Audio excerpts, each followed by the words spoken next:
Jelajahi cara baru mendapatkan informasi. Download Metro TV Extend sekarang. Pemirsa, kualitas udara di Jakarta yang memburuk akibat polusi terus menjadi perbincangan publik. Polusi udara menjadi ancaman kesehatan utama bagi lebih dari 10,5 juta penduduk Jakarta. Presiden Joko Widodo secara khusus memberi perhatian pada polusi udara di Jakarta dan sekitarnya dengan memimpin rapat terbatas Senin minggu lalu. Presiden kemudian memerintahkan jajarannya mengambil langkah jangka pendek, menengah, dan panjang mulai dari rekayasa cuaca sampai penguatan aksi mitigasi dan adaptasi perubahan iklim. Namun pegiat lingkungan menilai sebagian strategi ini belum tepat sasaran karena polusi udara ini sebenarnya sudah terjadi sejak 3 dekade lalu atau tahun 1990 di Jakarta. Polusi udara di Jakarta kembali menduduki peringkat 1 dunia pada Selasa pagi ini, menyusul Kuwait City dan Baghdad, Irak di posisi ketiga. Saya juga akan mengajak Anda terlebih dulu untuk melihat data terakhir tingkat polusi udara di DKI Jakarta per hari Senin kemarin. Ada 8 kota di Indonesia dengan polusi udara tertinggi. Tangerang Selatan, Banten tercatat menjadi kota dengan polusi udara terburuk. Hal itu terlihat dalam perhitungan indeks kualitas udara di wilayah itu yang mencapai 179 poin.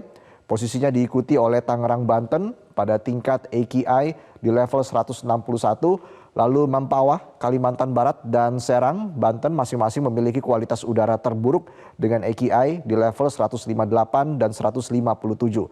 Sementara itu polusi udara di Jakarta berada di urutan selanjutnya dengan indeks kualitas udara tercatat sebesar 156 poin. Artinya di sini Jakarta masuk dalam posisi 5 besar kota dengan tingkat polusi udara tertinggi di Indonesia. Kemudian Semarang, Jawa Tengah memiliki indeks kualitas udara yang mencapai 153 poin.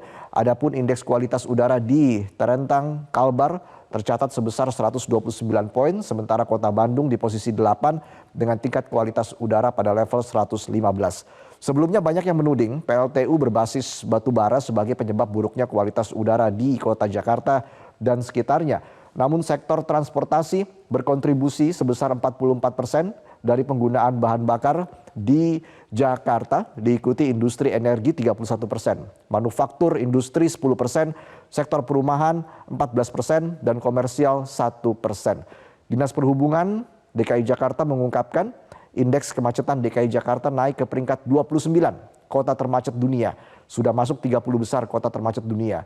Padahal sebelumnya, menurut riset dari TomTom International, Jakarta sebelumnya menduduki peringkat ke-46. Jakarta dan Manila di Filipina merupakan 2 kota di Asia Tenggara yang berada di 50 besar indeks kemacetan berdasarkan peringkat TomTom International. Pada 2020, indeks kemacetan di Jakarta sempat berada pada peringkat 31 dan membaik pada 2021 pada peringkat ke-46. Tingginya volume kendaraan di Jakarta bisa dibilang menjadi salah satu faktor penyebab kualitas udara yang buruk di ibu kota.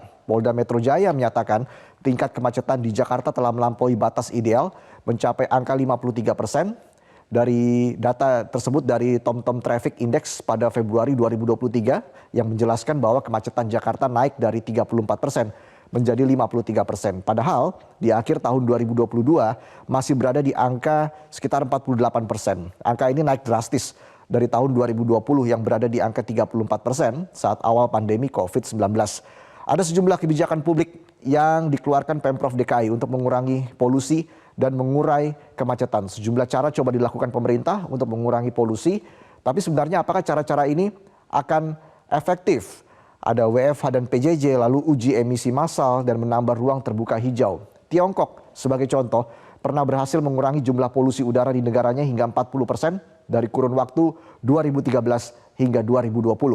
Bayangkan pemirsa, hanya 7 tahun yang dibutuhkan Tiongkok. Itu menjadi rekor tercepat mengalahkan Amerika yang butuh waktu 30 tahun untuk mengurangi polusi.